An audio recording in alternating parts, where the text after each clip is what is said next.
अस्सलाम वालेकुम दोस्तों, क्या हाल चले। वो गाना आपने सुना है ना, जब हम बूढ़े होंगे हाथों में दवाइयों के पुड़े होंगे, तो उसका जो सिंगर है वो आ रहा है, और क्या नाम है उसका, राहत फ़तेह अली खान, उसी ने गाया ना। चलो खैर, ये आप डिसाइड कर लीजिएगा किसने गाया। मेरे ख्याल से उन्हें गाया कि जब हम बूढ़े होंगे हाथों में दवाइयों के पुड़े होंगे। तो वो ओमान में जो बूढ़े लोग हैं उनको जगाने के लिए, जवान करने के लिए आ रहा है। और राहत फ़तेह अली खान साहब जो है ना, उनका इवेंट है होने जा रहा है सैटरडे 11 मार्च। और उस दिन एक और इंडियन सिंगर को, यानी काफ़ी सिंगर जो है ना वो आ रहे हैं। मस्कत बीट्स नाम के मस्कत बीट्स सही हुआ इवेंट ऑर्गेनाइज़र है मेरे ख्याल से, वो ऑर्गेनाइज़ कर रहे हैं।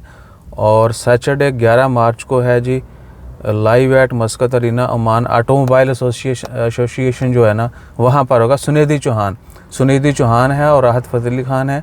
उसके बाद और बहुत सारे सिंगर हैं। तुम दिल की धड़कन में रहते हो, वो भी राहत फ़तेह अली खान ने गाया। एक और गाना था संडे से आते हैं, शायद वो भी इसी ने गाया। बहरहाल राहत फ़तेह अली खान के बड़े अच्छे अच्छे गाने हैं। जो पुराने थे वो तो क्या ही कमाल होते थे, यानी नौजवानों को तो ऐसे ही, जिनको नहीं भी कोई गम होता था वो गमज़दा हो जाते थे। और आजकल के जो आ रहे हैं, जिसको नहीं भी प्यार होता था उसको ऐसे गाना सुन के प्यार हो जाता है। बहरहाल खान साहब आ रहे हैं, तो आप लोग जाके जो है ना मस्कत बीट्स आप सर्च कर लीजिएगा गूगल पे, वहाँ से विकट्स भी ले सकते हैं। और गरीबा ने टिकट 5 रियाल दी है 47 सीट, और उसके बाद 10 रियाल की है, 25 की है, 50 की है, 100 की है। 100 ये सीन है जी। तो अपना ख्याल रखिएगा, दुआ में याद रखिएगा। केक खाने वालों के लिए भी वीडियो बन गई। जज़ाकल्लाह, अल्लाह हाफ़िज़।